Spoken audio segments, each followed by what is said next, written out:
This video is being recorded at 11:20 p.m. Pacific time on Saturday, August 20th. So I'm just going to do a quick preview of what the market setups look like for this coming week. And I'll highlight some of the pairs that I've picked out that look likely for a trade. So I went through and did a scan of my watch list here. It looks like the current ongoing themes where the euro and pound are weak are continuing. We saw a lot of continuation selling on the euro and pound pairs. And in terms of strength, it looks like the USD is continuing to gain strength in these last few weeks, as well as the Canadian dollar and Australian dollar to some extent. So let me go through the weekly charts on these pairs that I picked out. So first of all, Euro USD, this one has been continuing its downtrend on the weekly chart. So this week that just ended, we had a nice full-bodied bearish candle, which was a follow-up to the previous week's candle with a wick pointing upwards. So it was resisted by the previous low at 1.035, which also is the Tenkan-sen line of the Ichimoku indicator. So the question for the next week is if it will break down past the previous low or spend some time consolidating.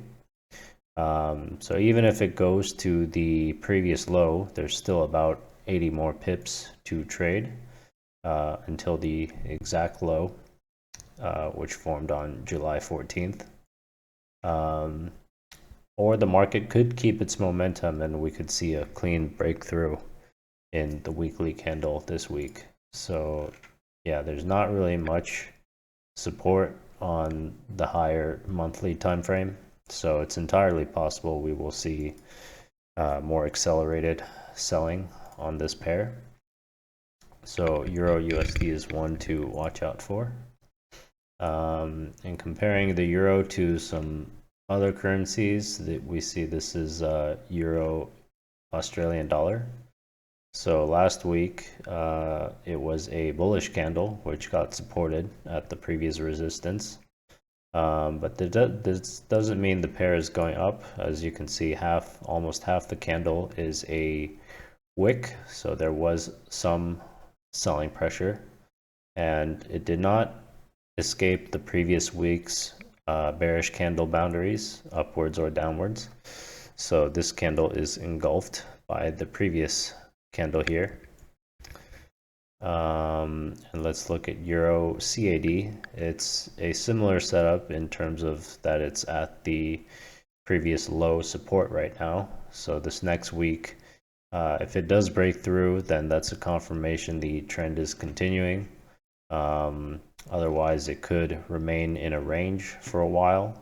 You can see this low was also the wick low formed on in April of 2015. So it may consolidate here for some time and then break out. But we just have to see what the next week's candle looks like. And also I'll look at Euro Swiss franc. So this pair is also downwards.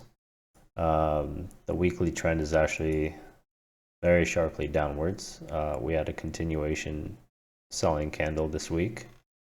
But yeah, there's also no clear support on this pair.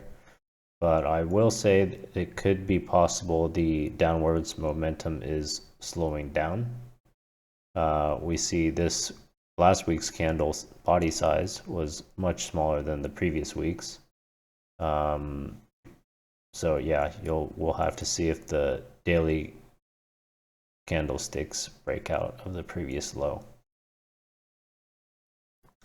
Okay, let's look at the pound pairs. So pound USD is similar to Euro USD on the weekly chart. It is just at the previous low support. So if it breaks through this support here, there is about another 300 pips until the previous wick low formed in March of 2020. Or the market could also pay attention to the previous wick low from 2016 here. So maybe 140 to 300 pips of distance, assuming it breaks down out of this price range here. Let's look at pound versus the AUD. So 2 weeks ago, we had a breakout of this triangle trading range. And this past week, the market retraced, but got sold off still quite sharply. So the market still managed to keep the price below the triangle range. So there's a good chance the market could continue selling. And even if it doesn't break out of the previous low, there's still about 170 pips to trade on the daily chart. So yeah, and if this area doesn't hold, it could go down potentially a lot further, almost 1,000 pips more or 800 pips more, since there's not much clear support. Maybe one at this level at 1677, but yeah, it most likely will not be a straight shot down, although that's not impossible. The AUD pairs are rather volatile sometimes. And looking at pound CAD, this one is also at the support here. It's been resisted by the weekly Tenkan Sen as well as the trend line. But yeah, this one is also just about to enter major support area formed back in 2013, or not even 2013. 2013 or 2011. So yeah, we'll have to see if it breaks this level or not. And the last pound pair, pound Swiss franc, it looks like it's continuing the bearish movement. So down to the previous wick low is another 220 pips or so. And yeah, it could keep going from here. So yeah, the daily chart there, it's already broken through the previous low, but maybe just watch for the price action around this wick here, although that might be Friday position closing from some of the traders who are booking profits. Okay, yeah, so a lot of trending euro and pound pairs. So if you're wondering which is the better base pair to trade, you could look at euro pound to see where these two currencies are going in relation to each other. So yeah, on the weekly time frame, it's in a sideways trading range. There's not really much direction, although if you try to draw a trend line resistance, you can see that this pair is right at the resistance level right now. So yeah, the question is it going to get resisted and go down, meaning the pound is strengthening against the euro, or can the market break out and go up on this pair, which would mean the euro is gaining strength over the pound? Yeah, it's not too clear right now, although if you look at the daily chart, there could be somewhat of a clue. As we see, we can look at how the price has been interacting with this descending trendline resistance. So I previously drew this one with all the wicks touching the resistance trend line. So it was heavily resisted 3 times, as you can see in the past. There was not a single day it could even close to this trend line. But most recently on Friday, it does look like it is making some ground in trying to break through this trend line resistance. In fact, it's could be likely because it already got rejected one time on August 12th, and then the sellers tried to push the market down, but it did not even get anywhere near the previous low and then came back up. And Friday's daily candle close was above the previous doji. So this could be a new pattern of buying upwards. So yeah, there is a chance the euro is going to be stronger than the pound in the next week. And if that is the case, then you will see the euro denominated pairs trading a bit more weekly than the pound. So you want to sell the pound if this breakout happens on this chart. And I'll also mention USD JPY, the only non-European currency pair I'm watching for this week. So since this last week, the dollar has been gaining strength in general, and that is evident even against the Japanese yen.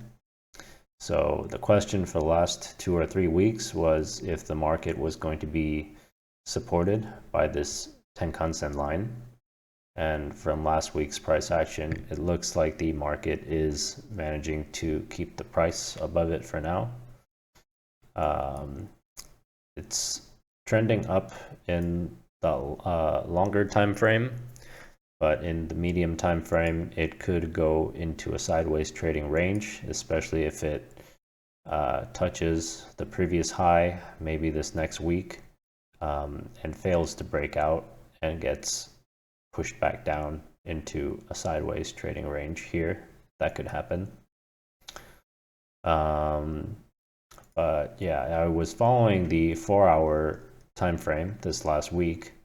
I was trying to trade the market after this level of breakout, but it has been slowing down somewhat. You can see the 4-hour candles, the body sizes are getting smaller in relation to the previous several candles here.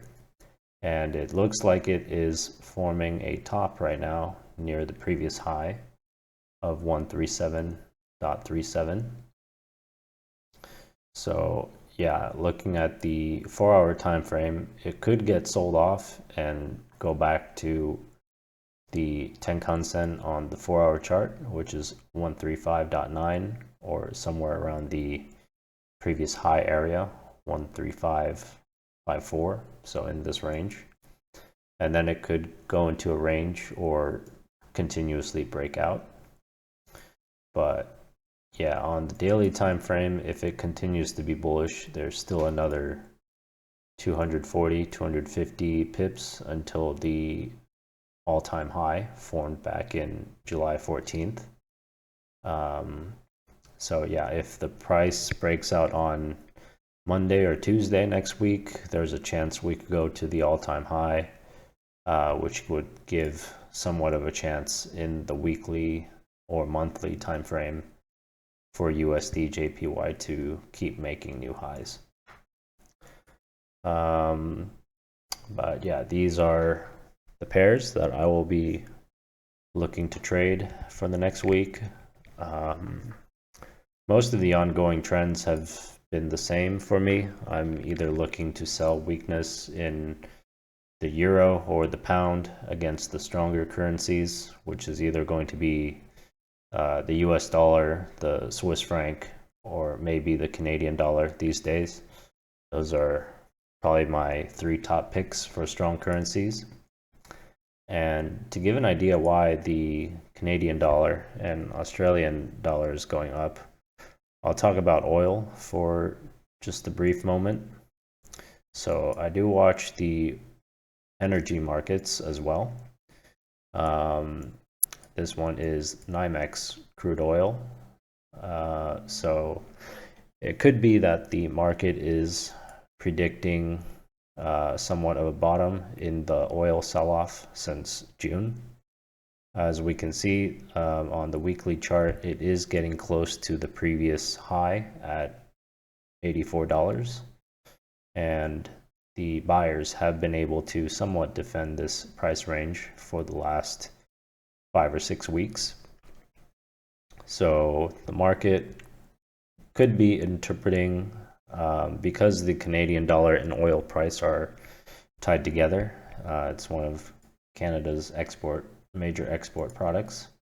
So yeah, if traders think the oil price is finding a bottom, they could also preemptively be buying the Canadian dollar as a correlation. And then just to check on Brent crude, this one is even more obvious that the market is looking for a bottoming pattern over here. So yeah, it is getting into the Kumo on the weekly time frame, but it hasn't broken out yet. And if it before that happens, it could bounce up to the previous trendline resistance and keep ranging for a while. But right now we cannot say it's going to sell off further.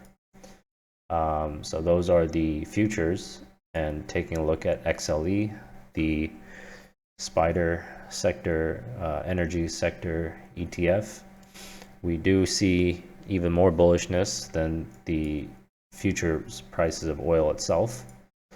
We actually see the market has been bullish for the last 2 to 4 weeks.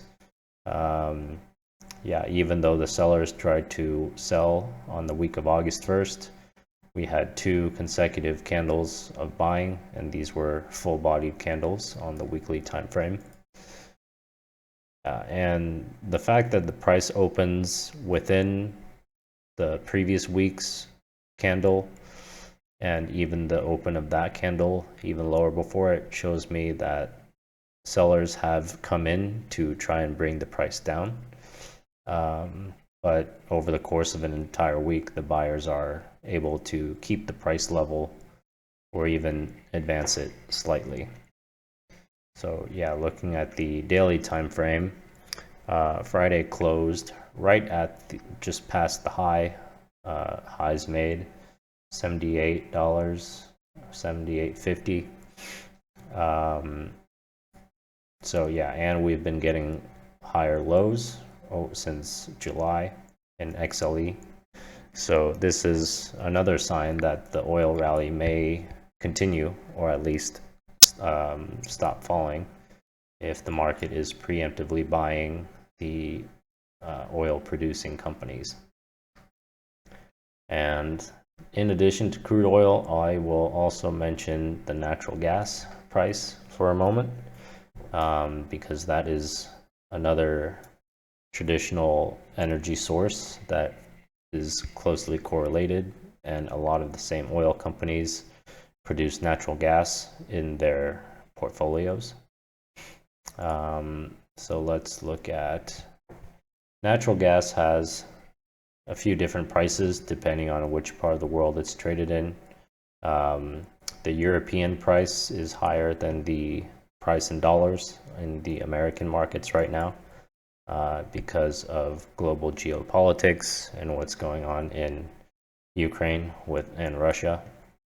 So the Europeans are demanding natural gas a bit more than other parts of the West, and I'll show that in the price charts. So yeah, this is the US fund. Looking at the weekly chart, natural gas does look like it is attempting another breakout. So its previously established high was about 32.80 back in June, and since then the market made an attempt to break out on July 25th, and then it unsuccessfully got sold down, and now it's right back after 2 more weeks of market action. So there's a very good chance it's going to keep breaking out. Commodities are quite volatile, as you can see in both the upwards moves and corrections, even in a bull market. So if it breaks out, it has another maybe 24-25% to go until the previous $40 high set back in 2018. So this is the US natural gas fund. Henry Hub is the gas futures in Britain, I believe. So the pattern is similar to the natural gas market in the US. It's just the numbers are going to be different because they probably denominate in pounds, and yeah. But yeah, the same action is apparent. It looks like it is breaking out again.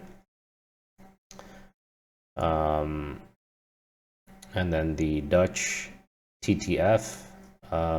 This chart is for the broader European natural gas markets. I think it's the one used most prevalently across the EU. But this one, it's more volatile, but it looks like it's already broken past the previous high. Let me check my notes here.